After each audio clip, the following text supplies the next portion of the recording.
Travelers. I'm Josh. And I'm Kahi. And we're the Genshin guys. Welcome all. This podcast is for fans of Genshin Impact, the mobile game made by Hoyoverse, also known as MiHoYo. Here we talk about our opinions, experiences, and dreams about Genshin Impact. If you like our show, don't forget to subscribe on Apple Music, Spotify, or wherever you're listening to the podcast. Alright, before we get started, Kahi, how are you doing today? Very well rested. The cool weather is still persisting, which is awesome. I was afraid it was gonna get warmer way too quickly, but still have that winter weather down here, so it's great, really helping with my sleep schedule. It's allowing me to actually get sleep on my days off, which is awesome. So, yeah, doing rather well. Catching up. I have like so much anime in my queue. I have like 8 shows lined up, and I'm almost forgetting like all of their names, but definitely Trigun. Did you see any clip about the new Trigun? I did not. Or no? I heard about it, but... Okay. Did you ever watch the old one? I watched some of it, but I did not watch all of it in its entirety, and I think there were movies that I didn't watch also. Okay, I knew a little bit about Trigun. I saw a couple of episodes back then. I still think this new one is better, but I understand why a lot of people don't like it, because it doesn't really like connect to the old one, which a lot of people liked initially. But I mean, as a standalone anime, if you know nothing about Trigun, this is like a great introduction to it. It's still good to watch the old one to see like the original story, but just like Studio Orange, the people that are making like the 3D like CG anime, is darn near flawless. Like their animation style in all 3D makes you forget that it's 3D. It's just that immersive. Cool. It's everything super smooth, everything super whimsical. There's visual things that they can't do in 2D, at least not easily, just because of how much movement and how much geometry is going on. But this thing is amazing. But I mean, aside from all the anime I'm watching, that's pretty much how things are going for me. What about you? This is my first podcast in Canada. So, yeah, it's really cold and rainy here in British Columbia. And there are just so many things I'm not used to. But I'm just trying to get my setup situated, and I was able to stream last night for the first time, which is really, really cool. And I really just am looking forward to this next chapter of like focusing on content and focusing on this podcast and Genshin too. So once that gets started, and it's getting started now, I'm really excited for like the kinds of things that we can do together on this podcast and with the community. So it's great that the community, I was able to stream to people who have not been able to catch my stream before because of the time zones, but I'll be experimenting with different time zones to see if I can have 2 kinds of set time zones where I can stream, so that I can, of course, stream to people in Asia and Europe, and then to people in the Americas. So it's been good, just adjusting. Jet lag is finally going away. Jet lag was terrible, Kahi. For the first week, I was sleeping all day. Like I was trying to force myself to stay up and to force myself to sleep and like all these things, but it was very difficult to get adjusted, and I had like a headache 99% of the time. But now it's getting a lot easier. So, you know, that's what happens when you move to the other side of the world. How many time zones did you jump through? Because you were like 9 hours? Well, I time traveled, Wait. so I'm now into the day before, and yeah, it's weird because a lot of my stuff is still set to Japan time. And of course now I have to remember my phone games that I play on my phone that are based in Japanese server. I have to like remember when they reset, so including Genshin. So I mean, speaking of phone, you were texting me, and I'm like, what number is this? oh yeah, so when I got here, Discord. I got here, it switched like my numbers over, and so even though I was able to message Kahi, it was like, who is this? new phone, who this? Yeah, so sounds like another Discord scam. I'm like, I don't remember giving a number to Discord. Hey bro, I changed some things in the server. Can I get your social security number? By the way, here's my Bitcoin wallet. Here's my Bitcoin. Yeah, so anyway, yeah, I've just been settling, and hopefully from now we'll be good, and I'll get to do some stuff in Canada, and I'm really excited to be here at home more because I'm going to be working mostly from home now. So that's great. Okay, so let's get started going into today's topics. So, first topic is, of course, our weeks in Genshin, followed by some brief Genshin news and our Alhaitham and Yao Yao impressions, just very quick. And we're going to talk about today clone characters. And you'll see what I mean by that later, but basically it means characters that are similar to each other, and Kahi's going to be leading this conversation. And then I'll be talking about the history of Lantern Rite, the Lantern Rite Festival, the Lantern Rite events that have been going on since the game came out. Obviously, a huge part of Genshin and China, which is where Genshin is made and originated. So we'll talk about that, especially for those who have missed the past Lantern Rite events. And then we will talk about our community discussion questions from the past 2 episodes, from episode 26 and from the second interlude. So we'll be talking about that as well. So you ready to get started, Kahi? Ready when you are. Okay, so let's get started with our weeks in Genshin. Oh wait, no, wait. Yeah, okay. Alright, Kahi, so how was your week in Genshin? So I finally reached adventure rank 60, which took me a heck of a long time. Congratulations. I'm so close. I'm so close. Oh my goodness. I mean, the funny thing that made me hit 60 was I just unlocked the new waypoint. So it was like much more of a light show, not just you kill a random mob and you get like a AR 60. It was like a little more ceremonial in a way. You know, unlocking a new part of the journey, a new path, so you can see more parts of the map. And nice. I just decided to take a clip of it. I'll probably do something with that clip. I don't even know where I put it. I saved it somewhere. But that's how I've been going. I have also been... Oh, so I made a funeral parlor team with Zhongli, Hu Tao, Nahida, and Chi-Chi. And I discovered something. I don't know if I'd said this last episode or the episode before. So, you know the pole arm that comes from Sumeru? It gives you like extra attack based on your elemental mastery. Okay. But only when like your elemental skill like hits. Right, yeah. I remember someone on YouTube was like thinking of like, you know, what's good weapons for Hu Tao because she's coming out, and specifically said this one doesn't work because Hu Tao's skill doesn't actually cause damage. And I'm like, oh, okay, I guess I won't use it. It does. It wasn't until like later on it does, because her skill activating it does not cause the damage, but when you do a charged attack, it leaves like a little blossom, and the blossom, when it explodes after 4 seconds, that counts as elemental skill damage. And I didn't even realize that until way later. So now I'm like, this is a good pole arm for Hu Tao. So I've been leveling that up. Nice. And what was it called? Do you remember? I could look it up.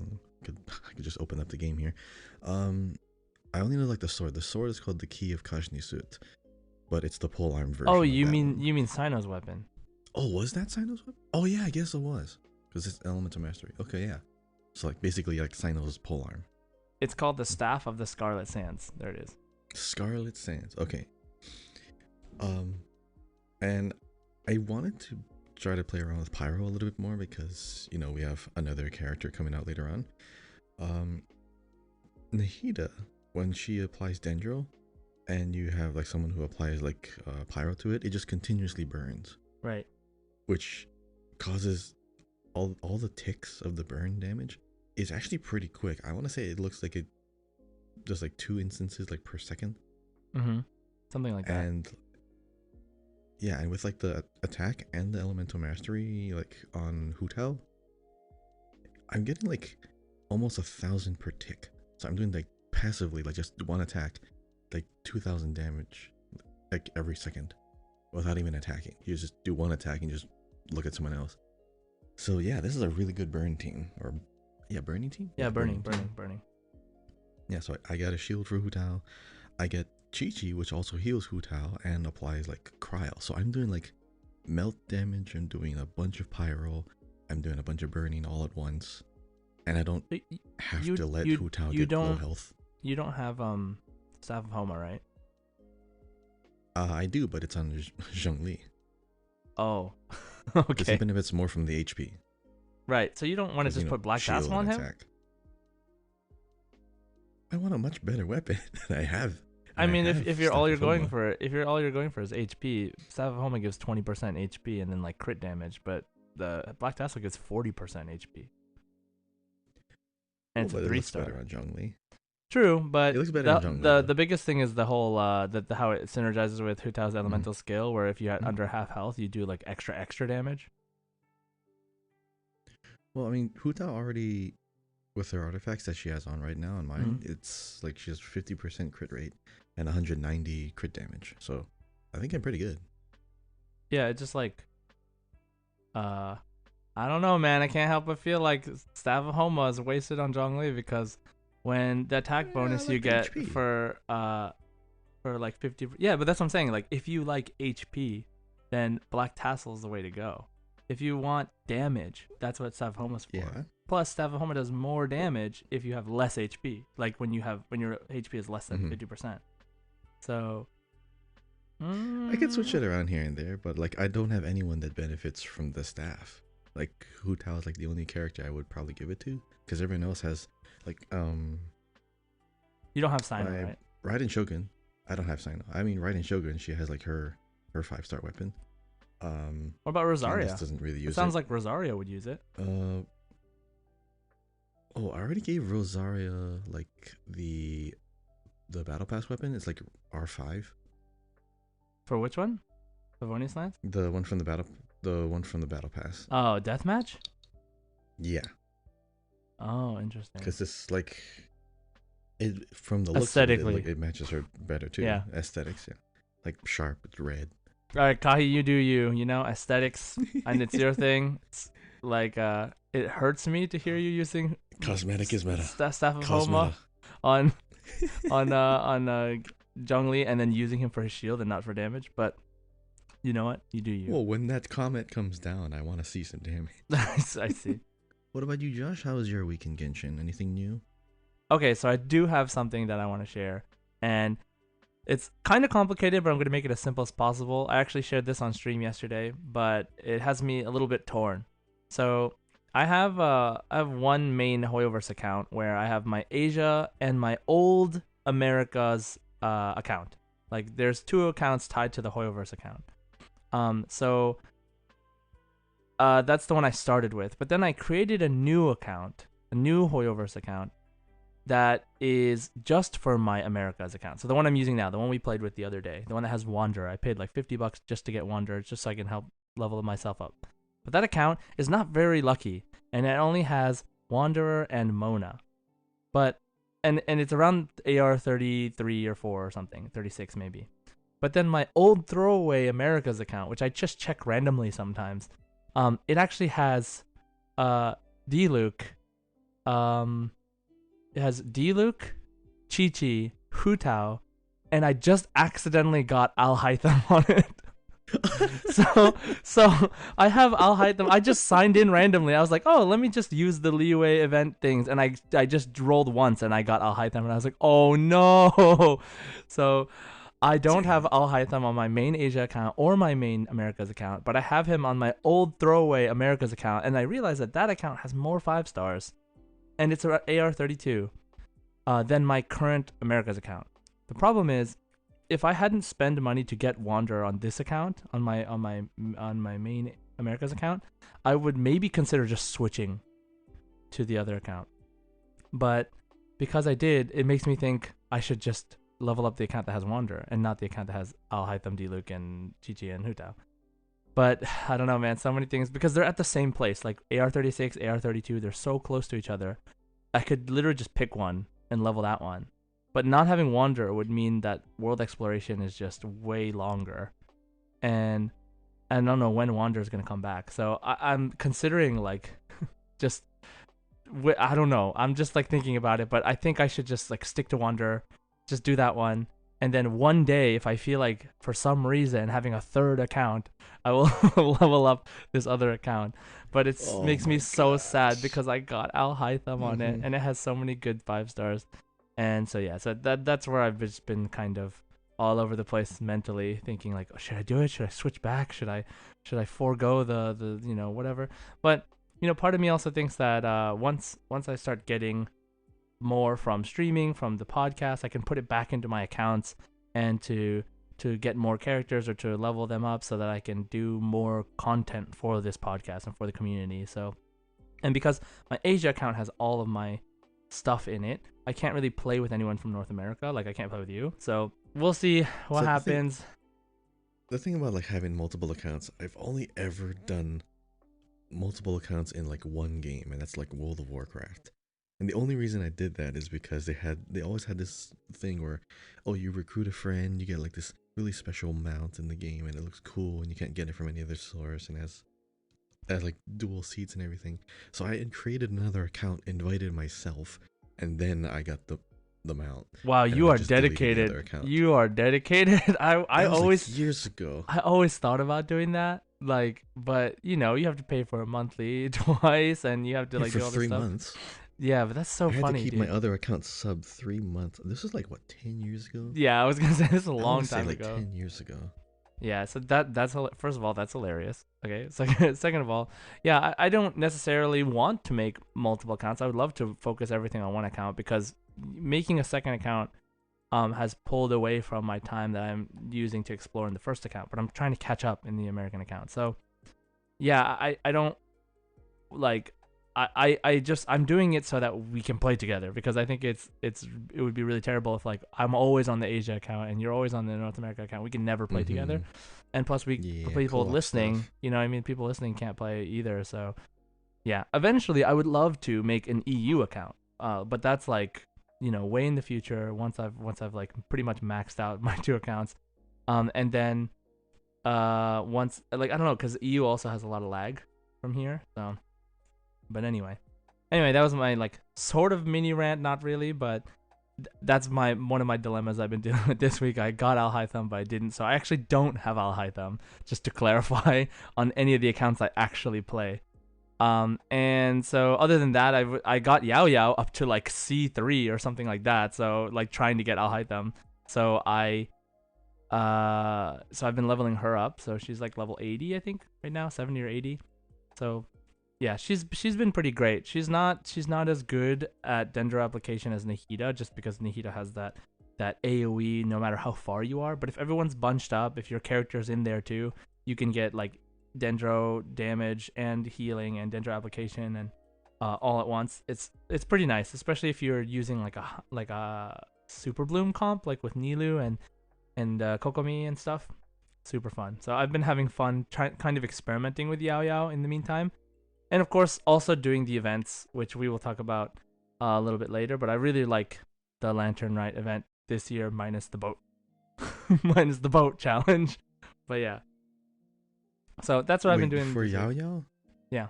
For Yao Yao, you should really try to make a Pokemon team. Like Yao Yao, you have Amber. Fischl. No. Yao Yao, Fischl, Kokomi, and Zhongling. Oh, that's your Pokemon team. Yeah, because you have like fire application, you have the Dendro application, you have the Hydra application, and you have like the Electro. So you just keep throwing them out and just run around. Literally, Yao Yao. Goba, I That's choose you know you. what's hilarious? What? You know what's hilarious about Yao Yao? She actually does, I think, either more damage or more healing or something. She gains a bonus by running around. It's hilarious. Yeah, isn't that like during her burst? Yeah. Yeah. I mean, if you're just watching all of these other little characters and animals do damage, anyways, what are you gonna do? Just run around, watch them. That's so funny, dude. Couldn't like Sayu technically be in that, like with her burst? Yeah, she leaves with a little like AOE thing and it just pulses. But Yeah. well, I mean, you could do that too. But Yeah. if Because you're then I gonna would just have run like around a like healer, in the circle. Yeah, she's a healer. Animal healer. yeah, I mean, if you're gonna have a healer, I mean, I think Yao Yao could be the healer. So if you wanted to have like more damage dealers, I'm talking about there's actually a lot of people. There's gonna be a lot more characters that have like either autonomous little like objects or machines or Pokemon. I'm just gonna call them Pokemon. There's gonna be a lot of characters that do that. You can have a legit team that just does all the damage without you doing anything. Yeah, I mean, there are teams like that. Did you know about that? The what is it Two called? Pokemon. No, the AFK teams. Have you heard about that? I had one a while ago, like with my. This is like one of my original teams when we started this podcast. I had like Zhongli, Raiden Shogun, Ning Wang, and Yaimiko Oh, because you they all have did. like pulsing turrets and stuff. So I had Yeah. like a shield and all like electro slashes, and I just stood there. Yeah, what's it called? It's really a really funny one is Zhongli with Albedo, Raiden, and Nahida. Because Nahida and Raiden's elemental skill stays on the enemy basically for 25 seconds. And Albedo's you can kind of keep re-upping, and as long as they're inside of his little circle, then they take geo damage from his elemental skill too whenever they take damage. And Nahida's skill, Raiden's skill hits whenever the enemy takes damage too, and Nahida's skill constantly pulses damage no matter where they are. So it just does like you just stand there and the enemy kind of starts flying up into the air because they keep getting hit with a bunch of abilities at the same time. It's really funny. Um, That's actually pretty funny. yeah, so AFK teams are definitely something interesting. Of course, it can't be used on like a lot of harder fights, but it's fun to watch for sure. So that was our weeks in Genshin, and let's move on to Genshin news. So the first piece of news is Diona. Diona's birthday was on January 17th. Happy birthday, Diona. Then patch 3.4 dropped. It actually dropped around the last episode, but it was an interlude episode, so we weren't able to update you all on how we felt about 3.4 patch. But 3.4 patch dropped. We have the new characters, Alhaitham and Yao Yao. We were talking about a little bit. And something interesting that if you don't know, the HoYoLab app has an interactive map feature. And even though in-game, if you go to those teleporters that are underground, you'll see a sort of underground symbol, like a little icon, like layers, next to that teleporter telling you that it's not outside, that it's underground or in a closed space. But in the HoYoLab app, if you look at the interactive map, or on the website, if you look at the interactive map, they actually show you the entire underground map. So I'm thinking that they will hopefully add this to the main game soon. But if you're having trouble navigating under the desert, under most parts of Sumeru, go ahead and use this underground map. It's super useful, and it's a lot easy. It's a lot easier to navigate. It's way easier to get lost on these underground areas. So consider using that if you haven't already. And there's also a New Year 2023 short film called Fish Shaped Lanterns, and it's a heartwarming story about some guys playing Genshin, some guys in China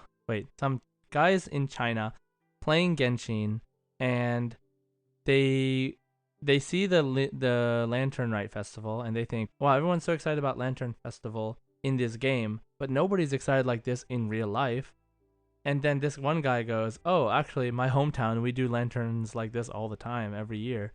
And they're like, what? Let's go to your hometown. And so they visit his hometown, and you find out stuff about this guy's family and his history and his father and making this lantern and a fish-shaped lantern and all this stuff. And it's a really heartwarming New Year story. It's like 15 minutes long, so if you have some time, you want to practice your Chinese, maybe go check it out. It does have subtitles though, of course, but it's really nice. They actually use a nice mixture of Genshin music and, of course, I think original music in there as well. And it's really cool. It's just a really nice story. Very heartwarming. A New Year story for Lunar New Year. And we also have a Kahi. We should totally do this. They have an event called Melody Given Form, and it is a Lantern Rite themed photo submission contest from January 19th to February 4th. So, if you're interested in taking some pictures, go for it. Kahi, we should hop in a co-op game and take some pictures. Did I tell you? I finally got the Primo gems from the that photo op that I Oh, you won like a did, while ago. Yeah, it was only like 300. but still, that's awesome. It was cool, but like wow, it took forever to for those Primo gems to come in because it was almost like a month after that photo op. I mean, I love taking pictures in the game. It's Yeah, great. But because that particular like photo event had a twist on the camera mechanics, yeah, I mean, I still hope they bring that back. I mean, that you got some I got some pretty crazy shots, of course. right. But we can always also do multiplayer version. So you just tell me where to stand. Mhm.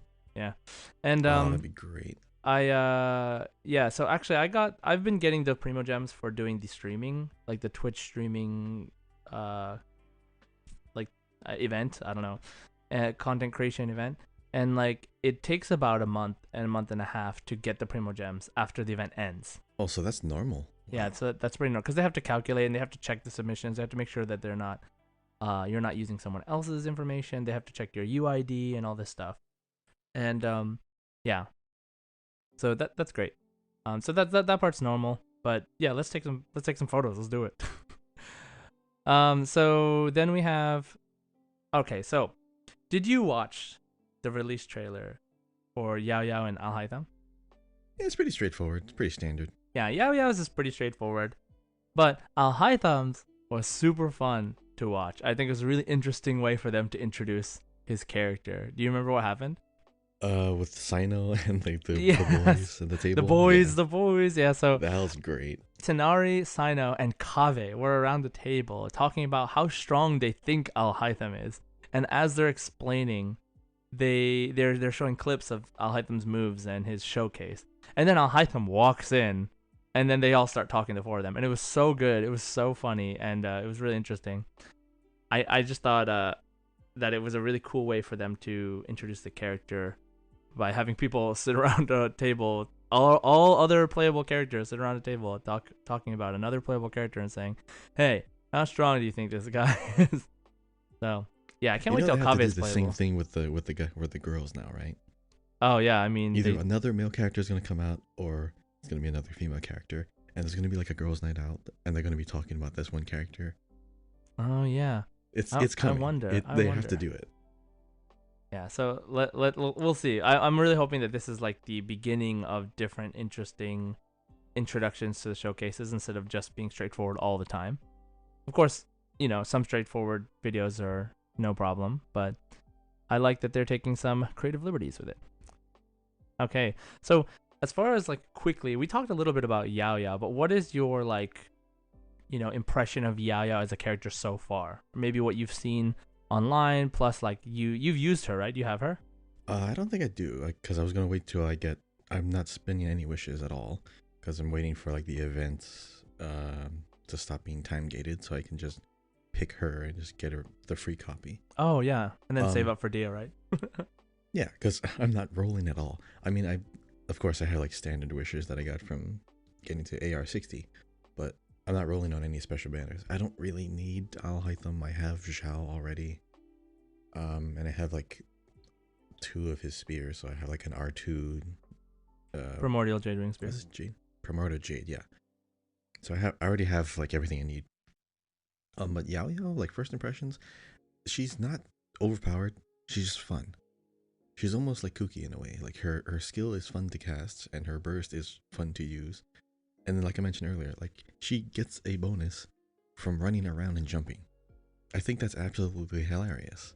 And I don't think any other character benefits by running or has like a DPS boost or like an extension of like your ability by running around. So yeah, her obviously like her design was meant just to be fun. I like that because you're not just worried about like numbers. You're not just worried about okay, how does this interact with the other teams? No, it's just this character and the look of her ability is fun. Like it's a little rabbit that shoots little radishes at you. that's that's Right. actually pretty funny. So yeah, I mean, it's totally great character. Al Haitham. I mean, I have thoughts on Al Haitham that I'll bring up later on, but yeah, just a good, probably just like even a great DPS character.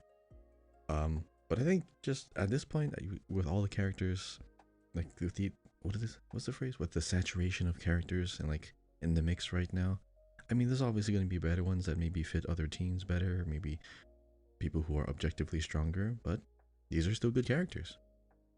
I'm gonna roll once. Oh no, nothing. No. Okay. Okay. Well, Anyway, what yes. So so you have Al Hytham. So how is he? I don't. Wait, on your other account?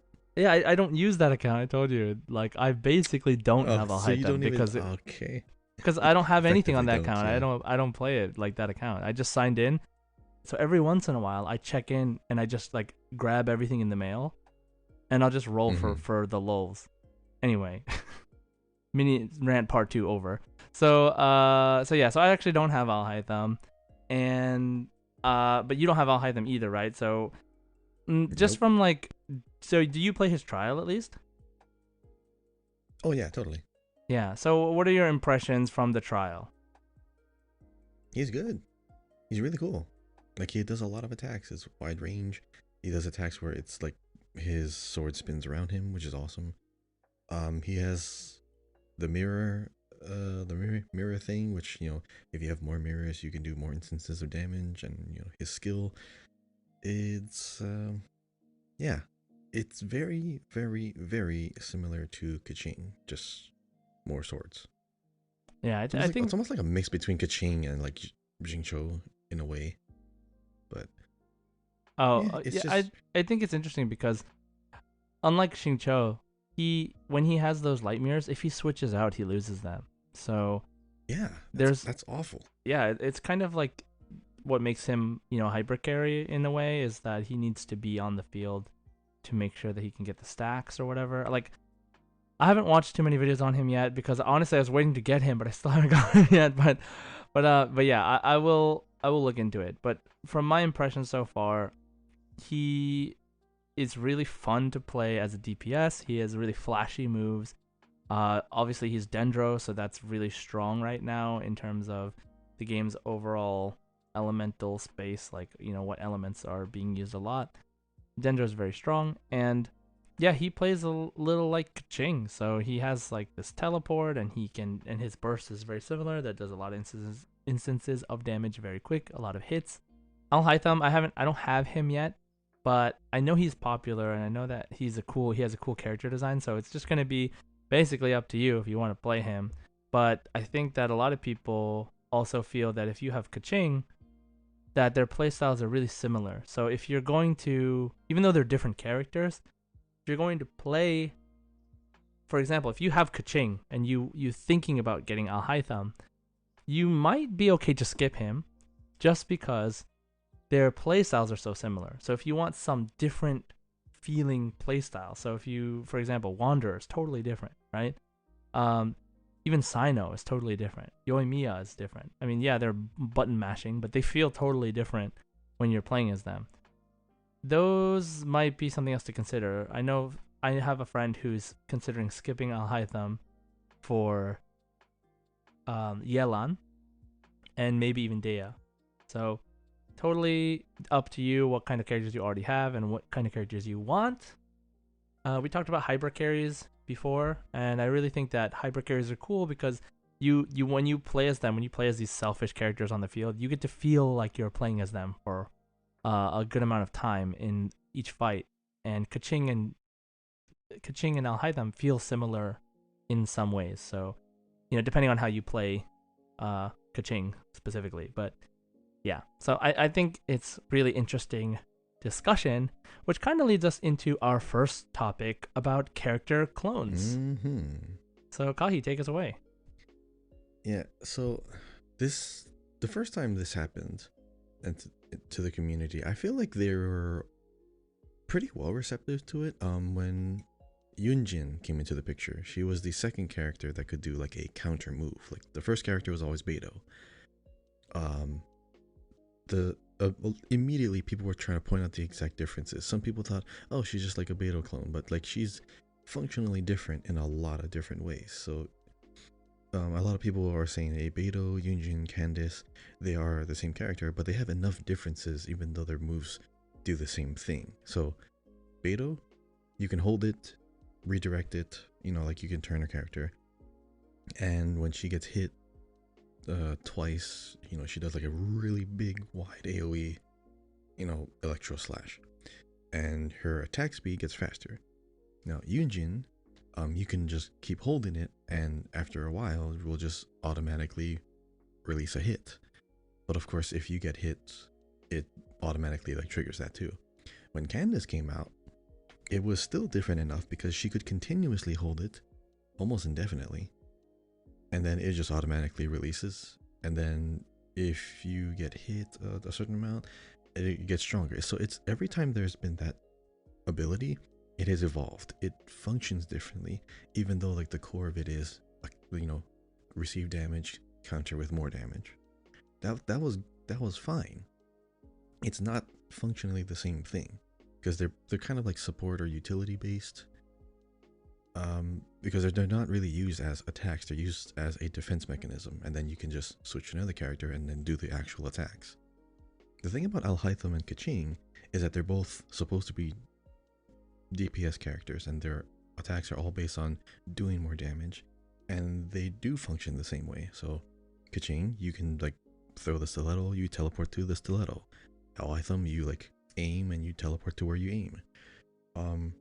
The one function that is different between those two is still that Kaching can leave the stiletto and still attack, and then, trigger and activate the stiletto.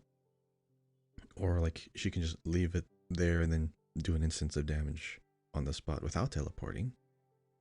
But just all that they do is just, hey, just throw some damage out. So like it's not so much a utility difference, or like a defense mechanism which you can activate in certain situations. It's like you're just, hey, do I do damage here or just slightly further out?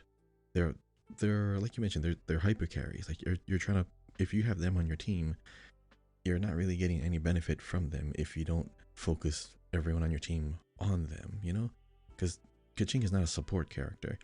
Alhaitham's not a support character. Like you use his ability, he's like, he loses his mirrors the moment you switch out. So if you accidentally mess up your rotations, you basically lost out on all that damage. You now have your support characters not doing anything because they just use their skill like 10 seconds later, then they're useful. So the difference between these types of characters is that Beidou, Yunjin, and Candace, their function is to defend, and each of their abilities change how you plan your attacks and how they are used. Alhaitham and Kaching doesn't really change how you plan your attacks or how they're used. They're just skill, attack, attack, attack. Beidou is like counter. Okay, do I stay with Beidou a little bit, get faster attacks in? Or Yunjin, do I just stay with Yunjin or whatever? It's just, should I keep Yunjin out longer, or should I just have them? You can plan when you counter an attack. Candace has the exemption of being able to hold that skill for a longer period of time to allow them to like walk back and walk closer, or like gather people in the middle, and then you unleash it.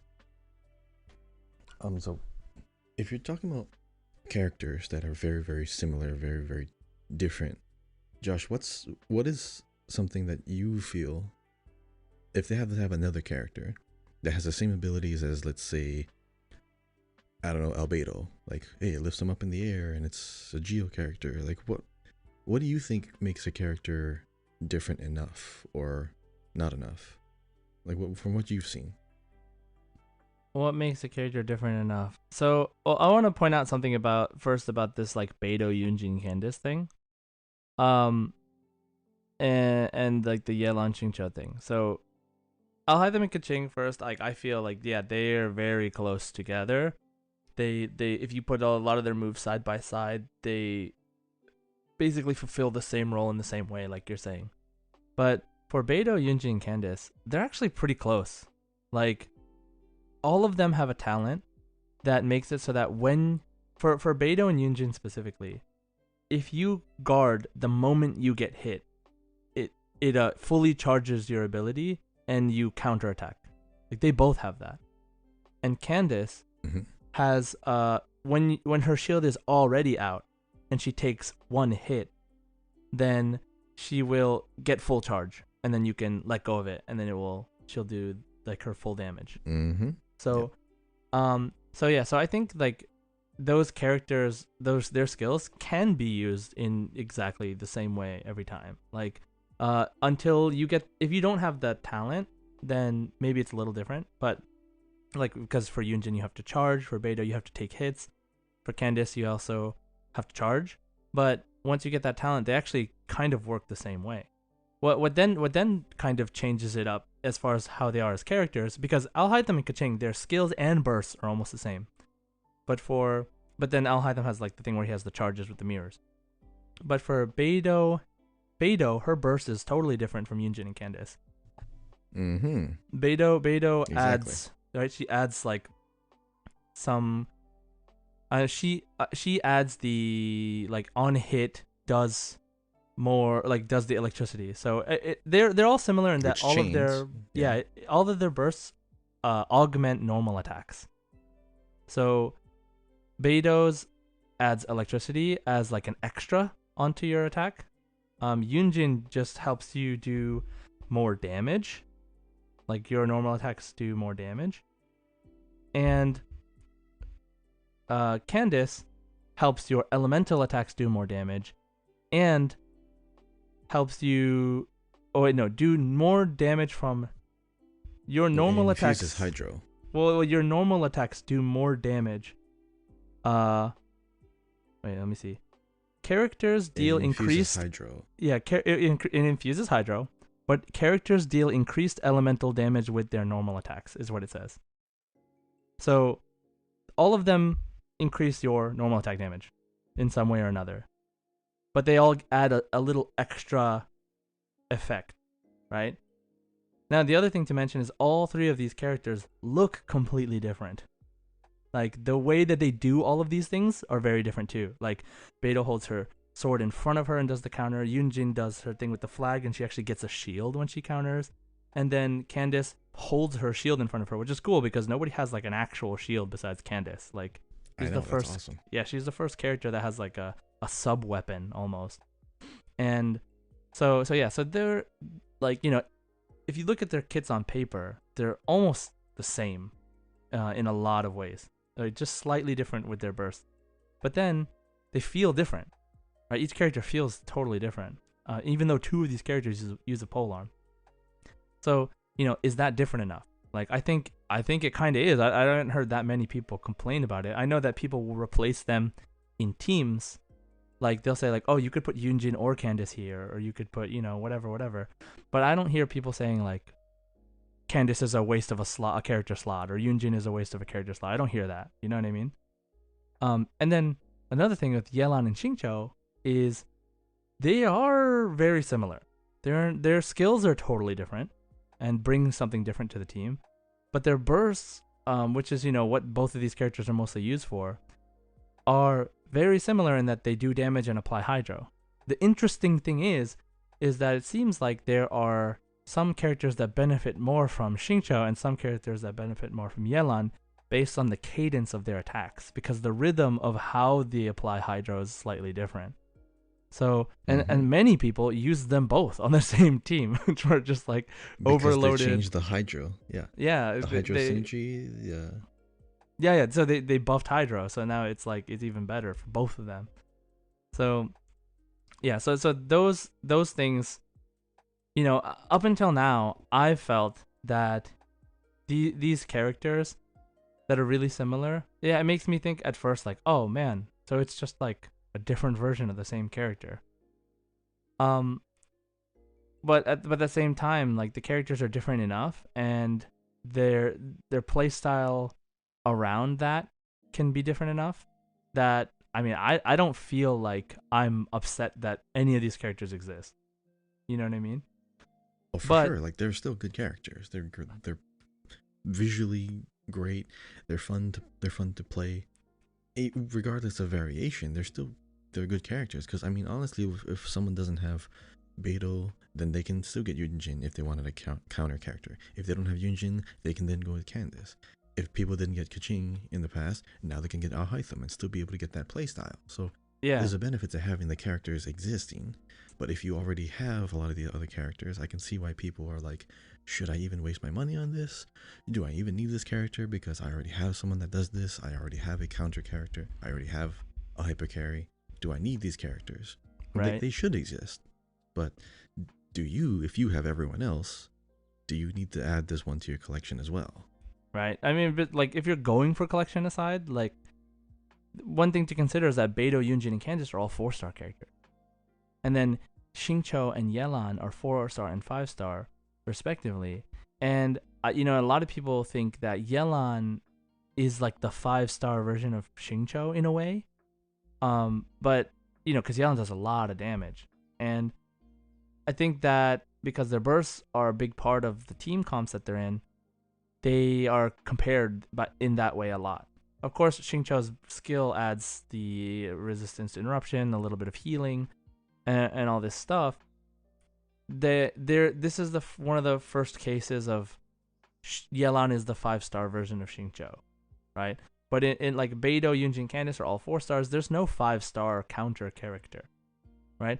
For example, I'm excited to see when we will release a character that's like a 5-star version of Heizo, like you know, punches physically, but like is maybe a catalyst user or something, and like a like a Geo catalyst user, or maybe even just another Animo 5-star punching person who comes out like way later.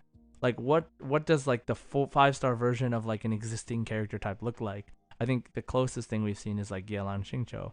But Alhaitham and Keqing are both 5-stars. And like you said, and as the characters as there are more and more characters in the game, like 50, there's already 50 plus characters. Even if a character is very similar to someone else, like you said, it's not so bad that you can, if you don't have one of the characters, you can get the other one. Now the other thing is that Keqing is always available in the game. So Keqing is a 5-star in the standard banner, but Alhaitham is temporary. So you may get Keqing instead of Alhaitham, even in this banner. I feel like if the characters are going to be really similar, that it would make sense if none of the characters were similar to the standard banner characters, in that like at least you could feel like you're getting something out of the standard banner character, because even though not all characters can be the same, Keqing, like they've chosen to pick the playstyle of a character that everybody can get at any time, versus another exclusive character. Like if Keqing was a banner character who only showed up sometimes, it'd be like, okay, well, I'll go for Alhaitham, and then like it's more I'll justifiable. wait. Yeah, it's more justifiable. So that's where I feel like like how is this gonna play out in the long run? If they start doing this, what if they have like a character that's just like Mona, and they have like a character that's just like Diluc, I don't expect Dea to be anything like Diluc, but if she was, like, how would people feel, right? Like if she just had like a very similar like fire / playstyle, and then people were like, oh, I already have Diluc, do I even go for Dea? Like, so I'm really curious what people will feel once we have similar situations. But for me, to be honest, like as long as they're aesthetically different, like even if they play very similarly, I think it's fun, because then if you like that playstyle, like I like Keqing's playstyle, that Alhaitham to me looks really fun. I don't know because I don't have him, but he looks really fun to play, and he looks really cool. He looks very different aesthetically. So, his moves don't look that different aesthetically, but that's part of why his playstyle is similar to Keqing, right? Like they feel similar. So, I don't know. I feel like, again, when we're talking like hyper carries and stuff, because they're on the field a lot, if they look different enough when you're playing with them, maybe it doesn't feel similar, but the controls will be familiar to you if you're used to the other character. So, yeah, can I ask you something? Yeah. So, I think since we were talking about briefly like Dea and Diluc, I mean this has already happened like when Sumeru came out. So let me ask you a question: if you have a like C6 like max level Kale and a C0 max level Tainari, which would you rather play with? So that's interesting because Kale is more of a is not a character that's out on the field. Like Tanari is actually a Mm-hmm. character that wants to be on the field more. Like the way his skill works, you throw his Mm-hmm. skill down, you charge attack 3 times, you do your burst, whatever. But for Kale, you use her skill, you use her burst, and then you switch out. And you're right, that's a very close. The other close situation we had, that's like a Tanari's feels like the 5-star version of Mm-hmm. Kale, right? Yeah, they're both bows. They're both Yeah, dendro, they both came out the but they same exact time. function the same. They function, yeah, yeah, but they function dramatically different. Like what you were Right. just saying. Like Kale's not supposed to be on the field a lot. Yeah. Tainari is supposed to be on the field a lot. Like if we have Diluc and Dea, that comparison, like are they gonna make Dea like outfitted to be on the field more, or off the field? I don't know if like there's 5 stars that are not meant to be on the field a lot, other than maybe like healers, No, there's a because you have lot. There's a lot. Kokomi. Like Yelan Oh, is not well, meant to be on the field. yeah. I guess as far as like time, because her skill takes a while to like actually get out, because you have to like run around with her too. But like as far as like field time, because maybe yeah, you have a Yeah. point. Like not every But 5 star is a hyper mm, carry. I would say like maybe less than half of yeah, them are out on the field all the time. Zhongli not on the field, right? Like Kokomi not on the field unless you're, okay, trying to okay, heal okay, with yeah. your burst. Like the, Mm, there are like we were saying, like there are these kind of characters that want to stay on the field and the kind that don't. But if you have two characters that play exactly the same, but they're also both meant to be on the same field, then basically you can't have them on a team together, right? Because you'll be switching too much. I mean, you won't be switching enough, and you're gonna be like just auto attacking while you're waiting for your skills to come up. So I don't know. It depends on how you want to play the game too, because you can have a team with 4 hyper carries, and if you're okay with that and you don't die, then more power to you. But it's totally up to you how you want to play the game, and I think that giving people more options of the same playstyle is just totally fine when we have so many characters. Now, some people might argue that Genshin doesn't have that many characters compared to like other games, but I think 50 plus characters, and with like 40 of those, with like not 40, maybe like 30 of those characters being exclusively only available during certain banners, I think that we have a lot of characters, like as far as like overall. But maybe because there's not a lot of 4 stars, maybe there's not a lot of 5 stars that are always available. Some people might feel differently, but it's totally up to everybody individually. But I think that so far, this Alhaitham Kaching is the closest we've gotten to the same playstyle. And I think that the thing that makes it the most different is that it's Kaching is Electro and Alhaitham is Dendro. yeah, I that's think what it that's the boils down biggest to. thing. Yeah. And we were talking about 5 star versions of 4 stars like Yelan Xingqiu and Tanari Kale, but Tanari and Kale, even though they have the same weapon type and same element, they play totally differently. Yelan and Xingqiu have different weapon types and they play differently except for their bursts, which play pretty similarly. So it depends on more than just their weapon type and element. It depends on more things. So even though Kaching and Alhaitham play almost exactly the same and they use the same sort of weapon, the element is everything in this case. But I don't know. It's really interesting to me that they chose to make Alhaitham this way. So I don't know. I think it's So I cool. guess So I guess after all this, like if you're gonna have a new character, I think people want or people expect to see functional differences, not just purely cosmetic differences. So they're okay with Beto, Yunjin, and Candice because it does change up like attack pacing in a way, or like um when to deploy their skills. And you could argue that Alhaitham also has to like worry about his pacing because you have to worry about his uptime on his mirrors and everything. But that's completely irrelevant if you switch a character because it just disappears. Beidou, Yunjin, Candice, like once their skill has been used, it's been used. You don't have to worry about anything else. Like you can just switch out to another character because they're meant to be supports. right. If you have damage dealing characters, they do have to deal damage differently. I know that it's kind of redundant, but visually they should not look so similar where that's all you can focus on. I would probably feel less, you know, I guess skeptical of Alhaitham if his burst looked different. I could forgive like the skill, but if the burst was just different, that'd be fine. Like you could have like the mirrors that just shoot up straight from the ground up instead of like bouncing around because Kaching's bounces around. Yeah, You so know, you're that's so you're in minor the camp differences. of it's too similar, right? It looks too similar. That's the Yeah, camp I'm in. I and mean, behaves too similar. yeah. I'm less okay if you make a character look so similar because what if Alhaitham, this is like a super weird hypothetical. What if Alhaitham's character model was the same as Kaching? Like it was like short twin-tailed girl but green. You'd be a little bit more like less likely to want this character because it looks exactly like Kaching now. Like so the Right. looks play a big part of it. I mean, of course, Alhaitham, a lot of people like how he looks. That's understandable.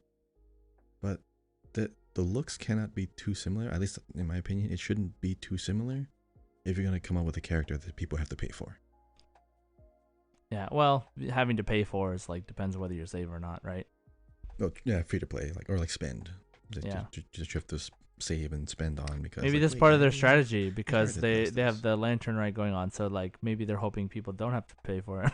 I mean, That's they're why. giving us free wishes. I mean, that's great. I'm glad they're giving us more rewards. Thank you, Kahi, for this interesting character clones discussion. We'll see in the future what they decide to do when it comes to characters that are too close. Maybe there's Alhaitham and Kaching.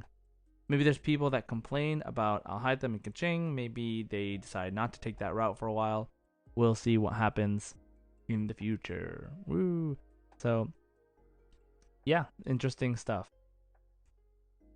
Now, let's move on to our next topic where I will talk about past Lantern Rites.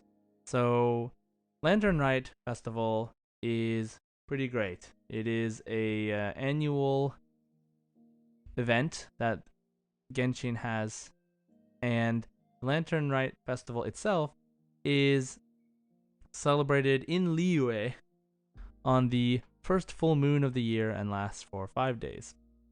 And it is Liyue's biggest festival. And it is let me do some reading here. So I'm gonna be looking at the wiki and just sharing some stuff with you guys. But basically, the Lantern Rite Festival, because Liyue is similar to China and shares a lot of traditions that are similar to Chinese traditions, Lantern Rite is basically like Chinese New Year. And happy Chinese New Year to everybody that's listening to this. If you celebrate, and even if you don't, happy Chinese New Year anyway. But basically, 新年快乐. 新年快乐. Yeah, so happy Chinese New Mm-hmm. Year.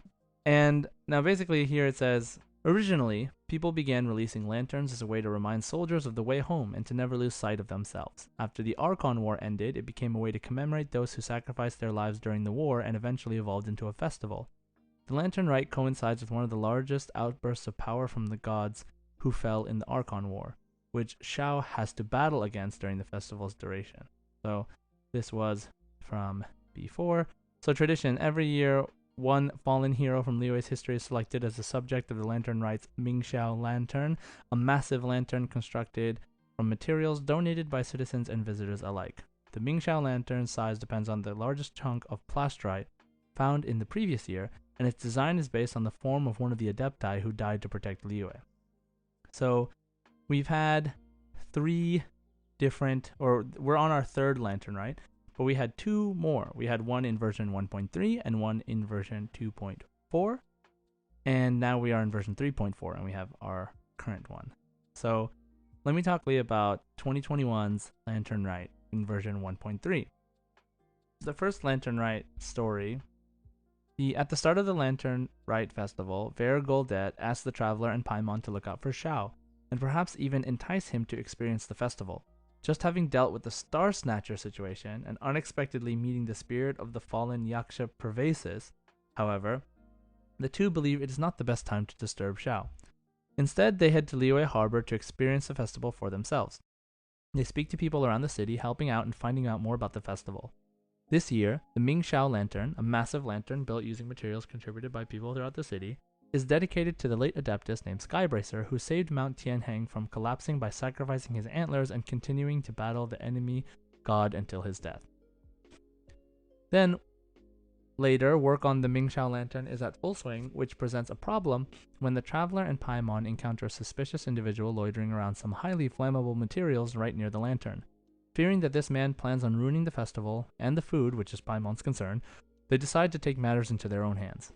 As they go confront the individual, however, they see him running off with Xiao watching. Because this matter relates to the mortal world, and not the one of demons or gods, Xiao relegates the task of resolving the incident in their hands and departs. Having found a strange symbol left behind by the suspect, the two return to Mondstadt to consult Kaya. He reveals it to be the treasure hoarder symbol and sets them up with his informant, Nimrod. Nimrod tells them that a strange letter arrived in the hands of treasure hoarders a few days ago. The traveler goes to investigate. After defeating the treasure hoarders with Xiao's help and obtaining the letter, they decide to meet with this individual in the treasure hoarder's stead, which the traveler takes advantage of to don the Fatui disguise Diluc gave them while resolving the Storm Terror incident. After defeating the suspect at their meeting location, they realize the man's plan was much less devious than they thought, and much less practical.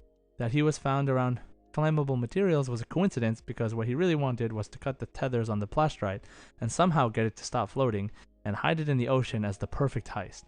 After pointing out the stupidity of his plan, the two hand him over to the Millelith. Then, with the help of Xiao, Kaya, and the Millelith, the traveler has foiled a quote-unquote plot that has left them not knowing whether to laugh or cry and have succeeded in bringing the foolish criminal behind it to justice and handing them over to the Millelith. The traveler and Paimon then head to Wangshu Inn to report the results of the matter to Xiao and ask if he really isn't going to see the Mingxiao Lantern. Although Xiao says he's not interested, Paimon decides to talk to Vergoldet, the boss of the Wangshu Inn, to see what they can do. Upon talking to Vergoldet and her husband, Huaiyan suggests in jest that it'd be easier to bring the festival to Xiao instead of the other way around. The traveler and Paimon like this idea, and together they all begin setting up stalls and festivities around the inn. After completing their preparations, they invite Xiao over and have a leisurely holiday meal. After finishing their meal, the traveler and Paimon start heading back to Liyue Harbor to see the Mingxiao Lantern. Before leaving, the traveler tries to convince Xiao to come along one more time, to which he still declines.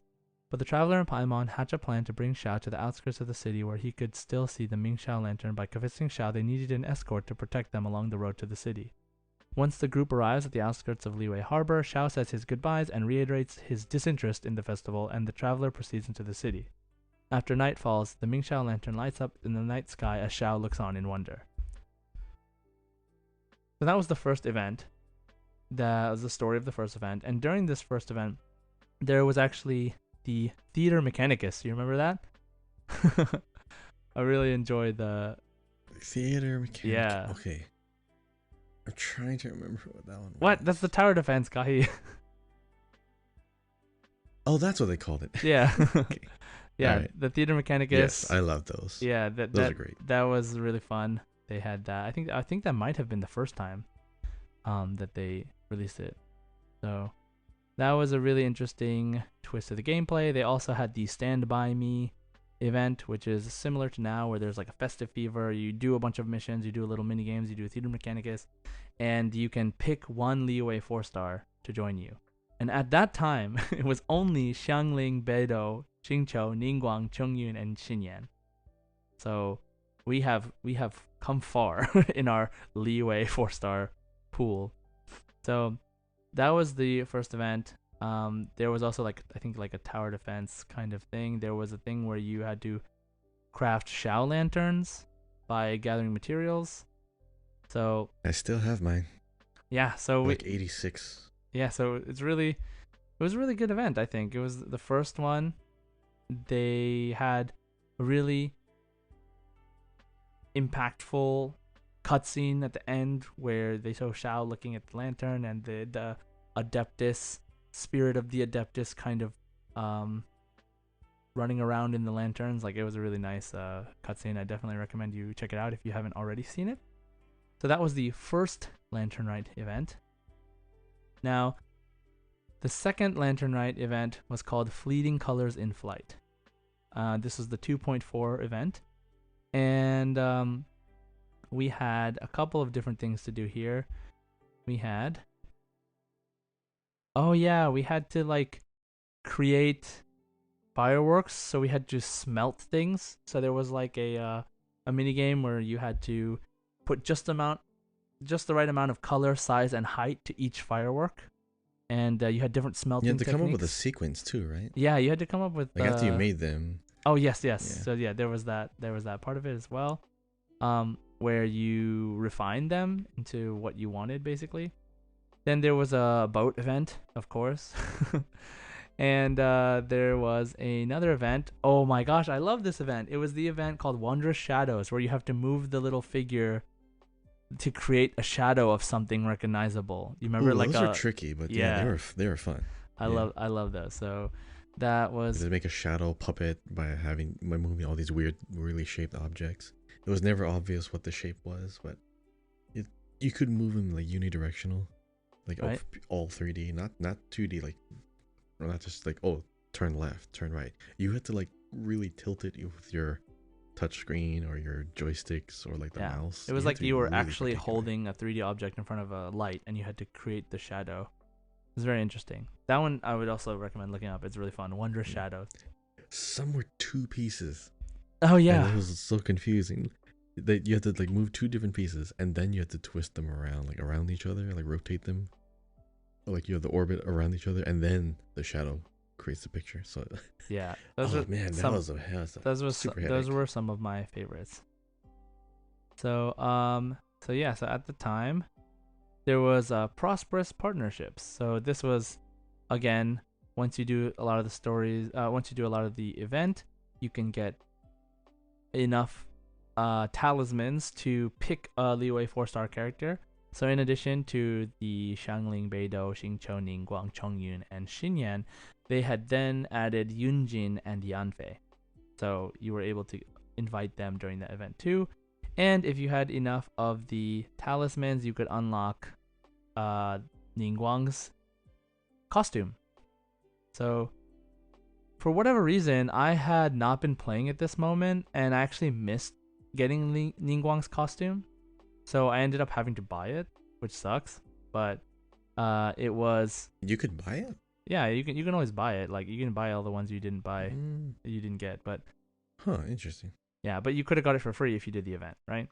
And so like the upcoming Lisa's event is gonna be free 4-star outfit as well. But yeah, so that came out then. I believe Kaching's outfit came out at the same time, but you have to buy that one because it's a 5-star character.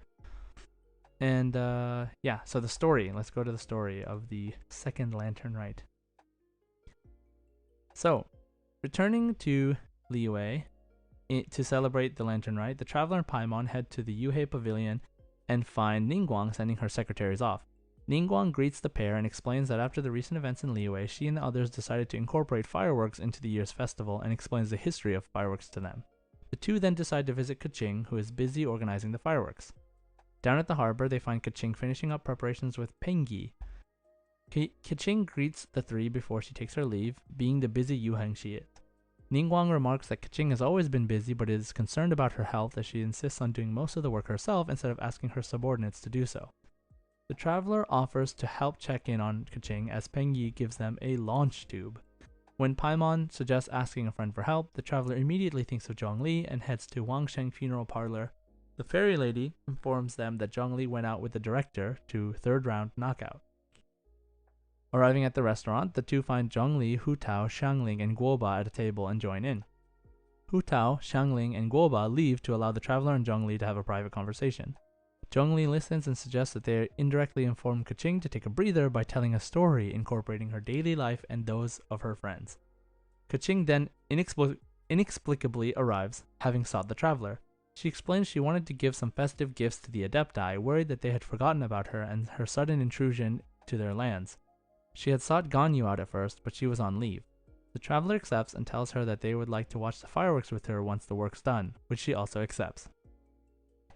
The traveler arrives at the Jade Chamber to meet up with Kaching, who has already finished up the last of the gifts for the Adepti. She decides to first start off with Madame Ping and head to the Yuhei Pavilion, where they find her talking with Yanfei. Kaching gives the two some of the gifts which they accept, during which Ping asks Yanfei to keep her health in consideration as she works during the Lantern Rite. Kaching then decides to visit Cloud Retainer at Mount Aosang.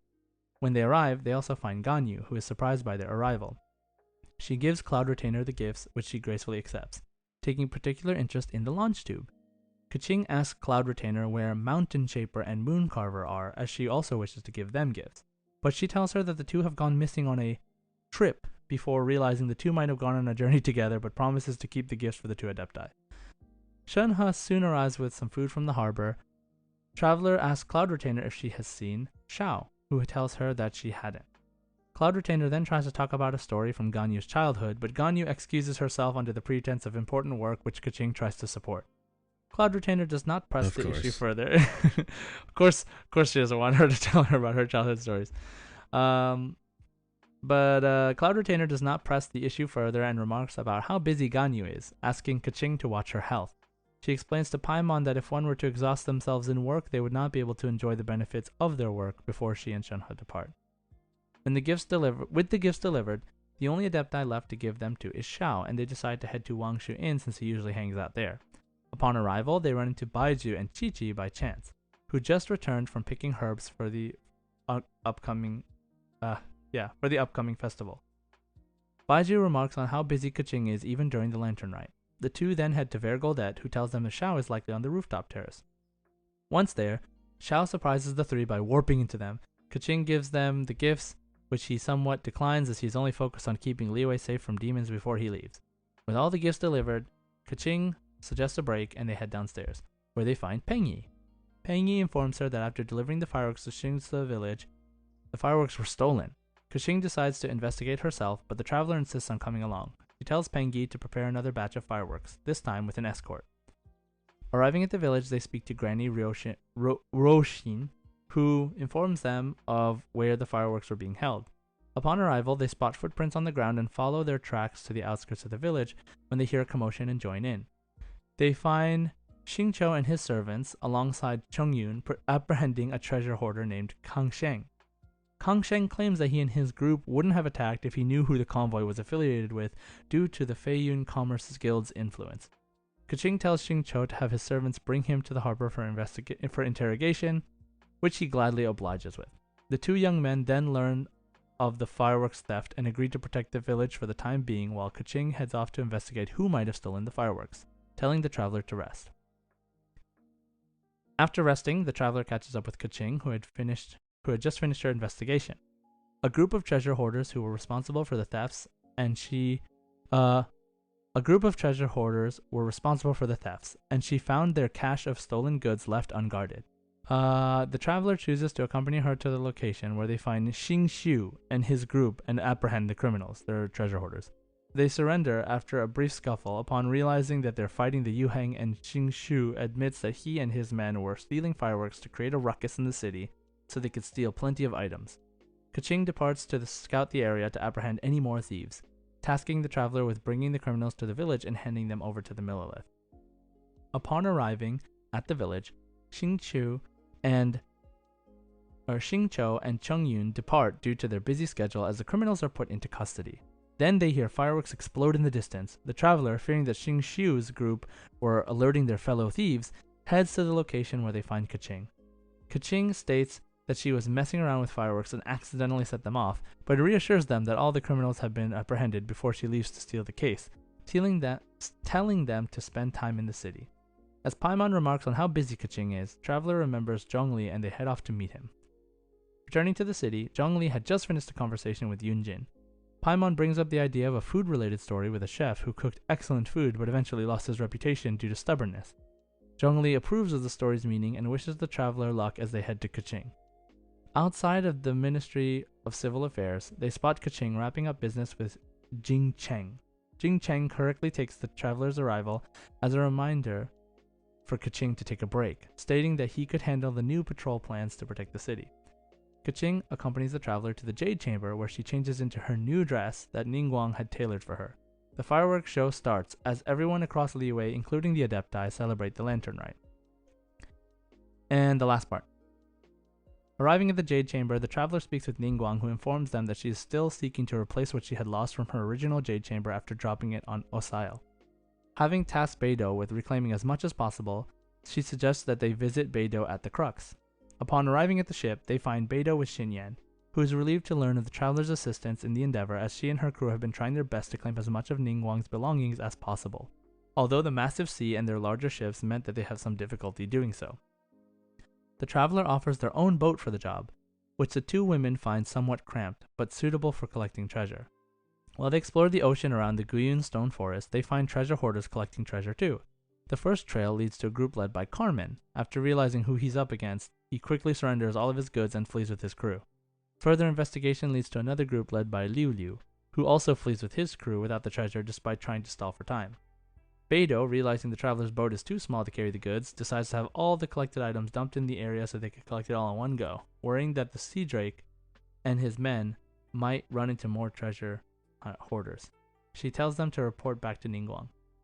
Returning to the Jade Chamber, the traveler informs Ningguang of the situation. She thanks them for their assistance and tells them to enjoy the Lantern Rite. Okay, so that was the whole thing. They're actually, because we recently just did Ningguang's hangout event, I realized that they're like directly connected to this, including with the outfit. Yeah. Mm-hmm.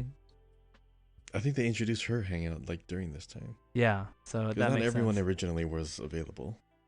Yeah, cool. Okay, so that's our quick summary for those of you that have not experienced the Lantern Rite yet.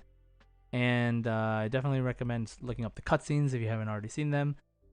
And this year's event, I don't really want to talk about it. It's still going on. So now you should be hopefully ready to experience the exquisite night chimes if you haven't already finished the event.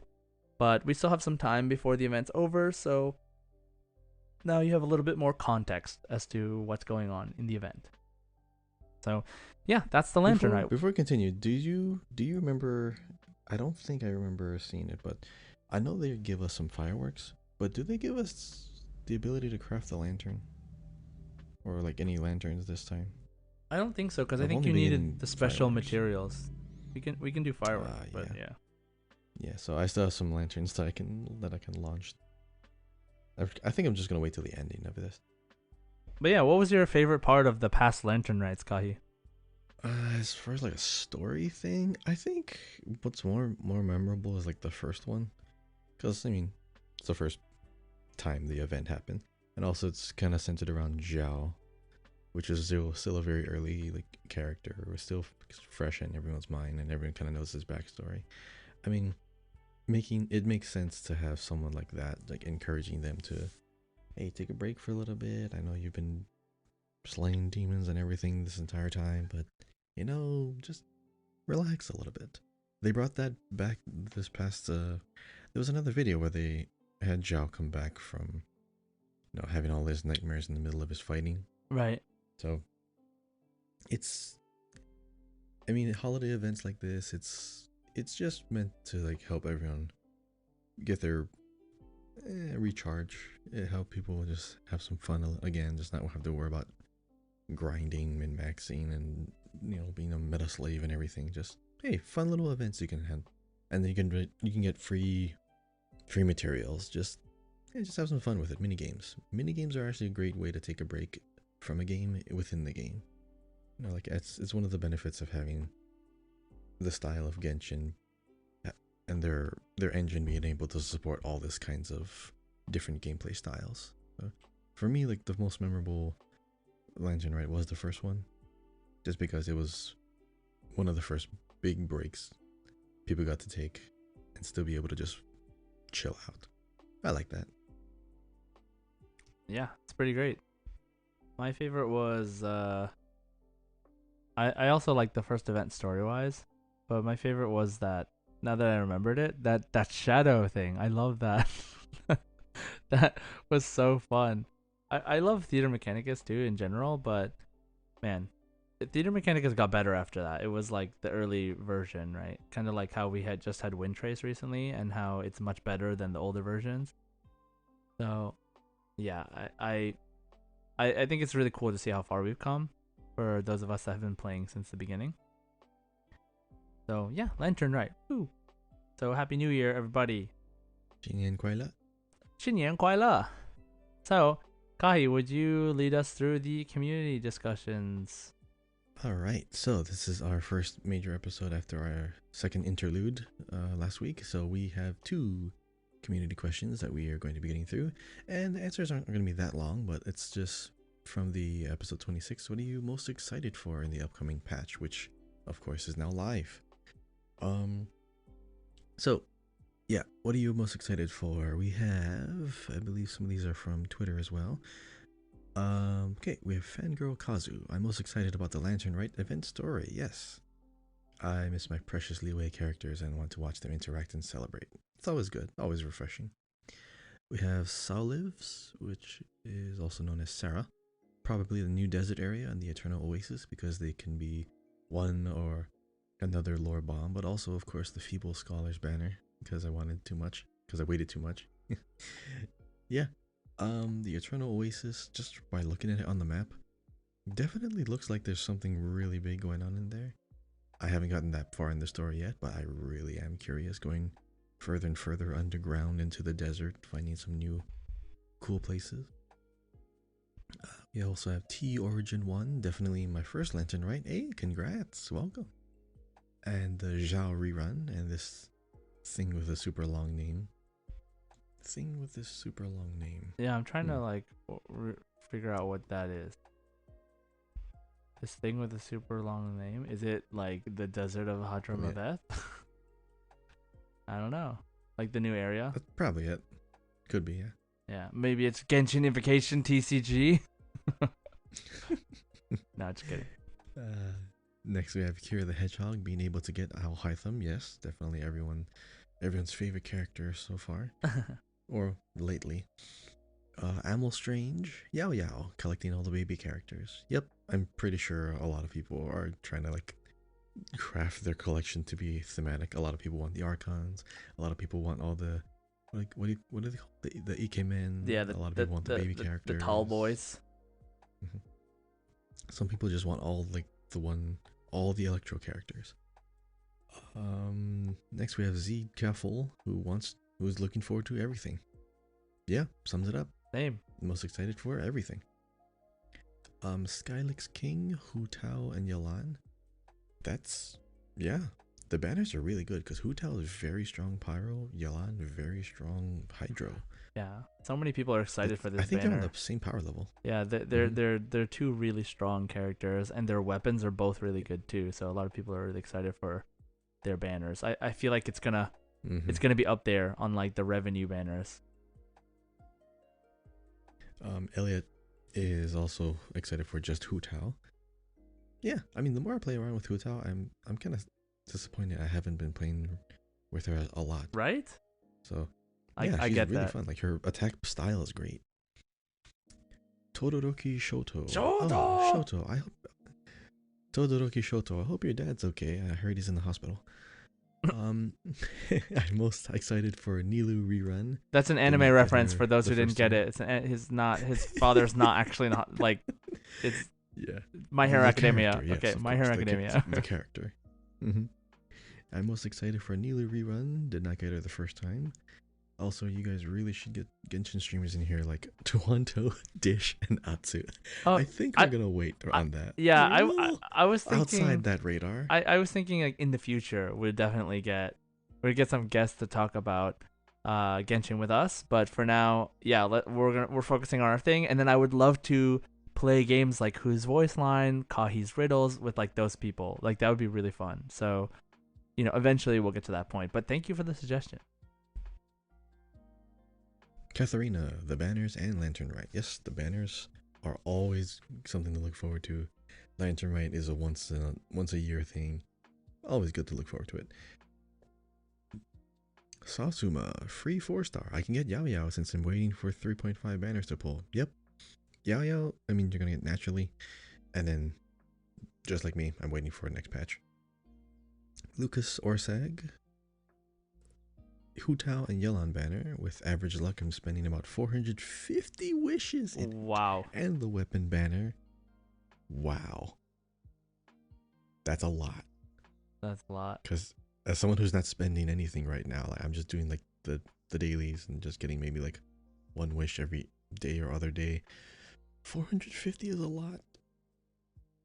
That's Actually, you know what I used to do? I used to just hold the Primo Gems, but I'd realize, wait, I'm only going to use it on the intertwined fates anyways. So I used to always just look at like a high Primo Gem number. But yeah. then when I convert it to like the actual amount of wishes, like the just using them to spend them and buy the fates right now, it's a lot. Like we get more wishes now this year than past years because of course we have more events, more opportunities to get free Primo Gems. They're getting a lot more lenient with giving us stuff, especially for the free to play players. Yeah, it's great. I think it's great. Mhm. Primo Gem is God. Yao Yao and free 4 stars. Sarah is the same. Yeah, Yao Yao. Yeah, a lot of people are looking forward to the free characters because, free to play, free characters. Everyone's going to look forward to that. Checks out. Rang Tang. The fact that Al Hytham steps forward during his charge attack is one thing I guess, most excited for. Most annoying part of Kaching to me is that she jumps back. I think this is part of the discussion from that episode. Good point. Yeah. But yeah, he steps forward to advances. Kaching jumps back. I mean, that's a different gameplay experience, but they all have like a teleport to like readjust their positioning anyways. Archangel, I'm really looking forward to the new area in Sumeru. I didn't see the live stream, so I'm not too sure what it is, but I'd like to see a sand version of Dragonspine. I have a feeling it is because it kind of goes like that. down. Yeah, it's the reverse. It goes reverse straight sand down. dragon spine. That's cool. Yeah, and it does have environmental like hazards, but it doesn't just punish you for being outdoors. I don't like that. I get you. Dragonspine is cool, but like you stand still and you get frozen to death. It would make sense, but I don't like it. Okay, anyways, like Wanling, yeah. Excited for the new characters and of course Lantern Rite. Characters are always good. Peachy on Genshin, Yao Yao, my baby, as a Yao Yao main since 1.1. It's been 2 years. 2 effing years. My goodness, 2 freaking years, yeah. Yeah, since they have that first reveal, right? And it makes total sense why she's Dendro. Yep. Lex Luthor, the Yelan Hu Tao banner, although my credit card is cowering in fear. Hide your cards. Hide your cards. Hide your cash. Hide your wife. Pimso Balto, I am most excited for Hu Tao and also the weapon banner for Hu Tao because Aqua Simulacra for Kale. Wow. Wait, is Aqua good on Kale? I didn't know that. I mean, I guess so. I haven't really. I know it's just a good bow in general. So I guess, if you have a bow user and you want it to be stronger, Aqua Simulacra. Well, that does it for all of episode 26 questions. Josh, did you want to do the interlude questions? Sure. Answers? So interlude 2 question was, what kind of new way to experience story content would you like to see in the game? And Aktira said, a quest that plays out like Nier, where you play through the same quest as several characters and get a different understanding each time. Ooh, that's pretty interesting. Like having the yeah, I think that'd be interesting. It's kind of like a hangout, but less visual novel-y, I guess, where you play through the same quest, but you're playing through as several characters with the different perspectives. They give you the character. Yeah, that's they did that in this It's not so much a spoiler, but like they did that in this Lantern, right? Like certain parts where now you're the character, and now you control them. Yeah, move around a little bit. Yeah, I did. I got to that too. Totally do that. Yeah, I think it'd be cool. That is definitely an interesting thing.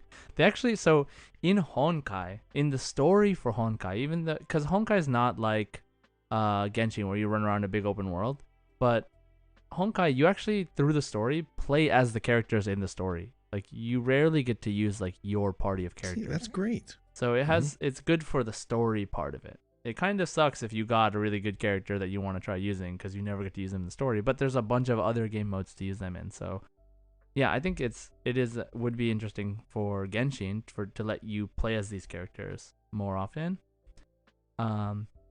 to get more Hey, did you ever story play Halo understanding. 2? Yeah, of course. So Halo 2, that was the first time where you like, hey, you started the mission and suddenly, hey, you're the Arbiter. Yeah. And it's like, whoa, wait. I've been Master Chief this whole time. And suddenly I'm the Arbiter? I'm on the other side now? What?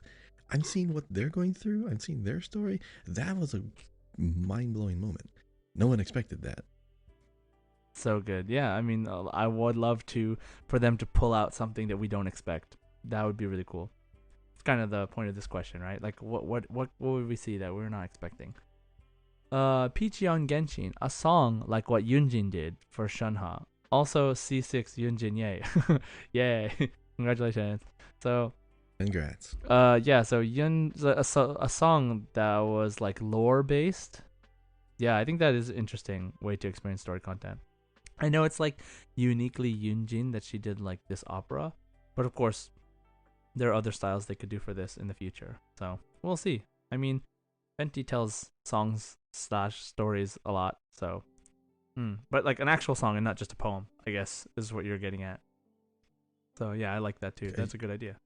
Like based on the character, like that's how their story is going to be delivered. Like Albedo, who could like literally paint his backstory, or Dude, you could Xinyan, have like a drink where's with the rock song? Xinyan. Where's the rock song? Mm-hmm. Where is it? Well, she did have her domain. I I know, mean, those but characters, they did get their own little domains, which was still good. I liked those. but That was a good way that to was a deliver limited their event. story. Yes, that sucks. Yeah, it was nice that the Yunjin event is like actually part of the story. Like it's the part of the interlude quest. Because I just did it on my American account. So very cool. It's like during the rebuilding the Jane Chamber quest line. Todoroki Shoto! Maybe like getting new voice lines after certain friendship levels and maybe mini side quests after friendship level 10. That'd be nice. So yes, I like this. It's like unlocking a not hangout mini quest after friendship level 10. Yep. That sounds nice. I like that. Yeah. Actually, it does do this when you're in the teapot. Like when you have a character that's placed in your teapot, they'll get like one voice line right away. But as your relationship grows to 10, they get like 3 extra voice lines. Yeah, that's right. They actually have that feature literally in the game already. So, in the teapot, you're right. Added on to that. Mm-hmm. But the side quest thing though, that could be cool. That would be good. Yeah. So I don't know how to read this, but it's like maybe it's Nocto Macello. It would be cool to play as the character as they talk / explain their backstory. So less hanging out like standing talking to each other and more of hanging out experiencing the person. Yes. Yeah, I think that'd be Absolutely. cool. I think it'd be really cool to do that, to like play as the character and they're like narrating, like that character's voice is narrating their story. It's kind of like what you're saying. This like during this Shinyan, Mona, and Fischl event, we had something like that. Like the characters were explaining their backstory as we were walking through their domain. But maybe if it like had you play as the character more, it's kind of like similar to what Aktira said, like a quest where you play through the same quest, several characters, like as that character to understand the story. What do you think? Well, like my idea is like the first thing that came to my mind was Yelan, because she's around now. You play like one of Yelan's past missions, like she, like when her character trailer came out, like she was trailing these guys and trying to find out like who's your leader, and like Right. you could play that mission, and you're like, okay, so you understand like who like how her whole information network works. Like you could actually play like stealthy, and then you like actually find the guy like a little mini boss and just wipe him out. But along the way she's talking to herself and other people, so it doesn't have to be like force-fed narration. Or, like she doesn't have to talk to you or like the traveler and explain what has to happen. She's just in it and you kind of know because now you're the character. There's something so valuable about being a character in the story. It's why a lot of these single player games are great storytellers, because you are going through what they are going through, and you can of course shift perspectives. But like if you're trying to flesh out a character story, putting yourself literally in their shoes is a great way to do it, and only video games can do that. So Paimon Yaka, I would love a permanent gameplay where characters from a region are all around a bonfire and everyone tells the story of how they got their vision. And the traveler is there, of course, so we get to witness what happened. However, it's not just a cutscene. We can play as Bennett or Fischl or Mona before they got their vision and then after. It could be a way to try out the character and experience the story for the first time instead of reading a few lines from their bio. I would call it like Tales Around the Fire or something like that. I just love the scene where Wanderer gets his vision, and I want that for every character. Huh. That makes sense. That's so interesting. We can like combine Because- everything we just heard. Like Yeah. there's like people sitting around a fire, you pick them, you get to play their story and they narrate and they explain, and you can, and if there's, for example, if two characters interact with each other like Fischl and Mona, and like we get to see how they met by like playing through each story and experiencing it from each character's perspective, that would be super interesting. Because you could tie that into like the main Archon quests. Like I mean, especially like thinking of it from their perspective. Like if you reach like a certain like relationship level, I'm sure they are more than willing to share more information about that. So mini cutscene of, oh, I guess I can talk to you about this now, or like, hey, since like I didn't want to share this with anyone, but since since we're at like reputation level 10, I guess I can tell you now. You know? Yeah, imagine like that, like imagine makes like the sense. campfire, right? Like imagine they're just around a campfire. It doesn't have to be a campfire thing. I just think it's really interesting to think about. But say they're around a campfire. But the Bar. only people, like you go to the Inazuma campfire, you go to the Mondstadt campfire, you go to the Sumeru campfire, and the only people that are there are the people that you have friendship level 10 with. And they Mhm. like slowly show up as you get more people to level 10. Could be really something Like a kinda teapot, interesting. like an in-game, like in-world teapot, because like Yeah, only if you got them, they're gonna be there. something like that. Yeah, it'd be pretty interesting. I like that. Yeah. See, everyone wants to play as the character to experience their story. No one wants to just hear more voice lines and only voice lines. They actually do want an experience of that story. So like, Yeah, and like we not talked everyone's gonna about, just read everything. and like we talked about, some of these characters, they're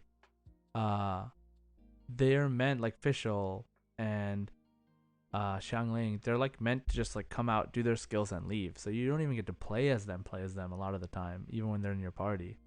So it'd be really nice to have a space where you play as this character and they're meant to be played as. So like you don't feel like, oh, my character's too weak because I can only do their elemental skills, or maybe they take away the cooldowns, or maybe they lower the cooldowns just for this quest. Like it'd be really nice to for them to do something like that, just so you can experience playing as the character. So yeah, I love this. I love these ideas. They're creative and they're new, so keep them coming. I hope that Hoyoverse kind of has some ideas like this, like really interesting ideas, and that we get to see them sooner than later. Yeah, so thanks guys for sharing your answers to those questions. And Kahi, so would you go ahead and let them know the question of the week? So the question for this episode, and we will answer and reveal the answers next episode. It's a question that's on everyone's mind. I know a lot of us didn't really want to talk about it until it's the right time, but now is the right time.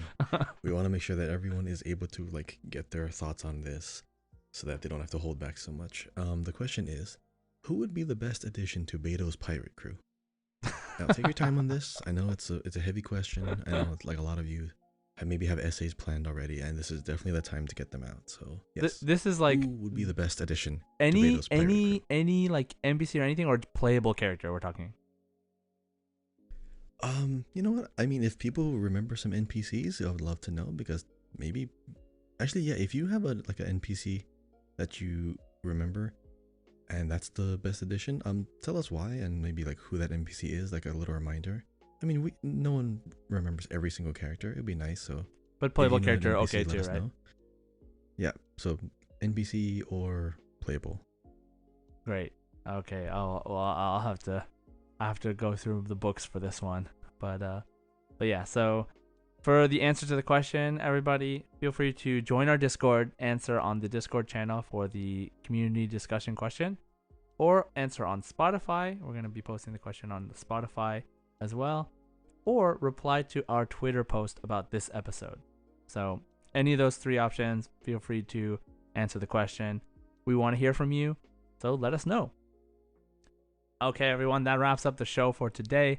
As always, thanks for listening. If you have some time, please leave us a comment and a review. We'd really appreciate it. Don't forget to subscribe on Apple Podcasts, Spotify, wherever you're listening. Follow me on Twitch at twitch.tv/jside, Twitter on @jsidegaming, and Kahi at Kahiao, KAHIYAO, and our podcast on Twitter, once again, at Genshin Guys Pod. Thank you so much. And as always, Ad Astra Abyssos. 星と深淵を目指せ! Enjoy.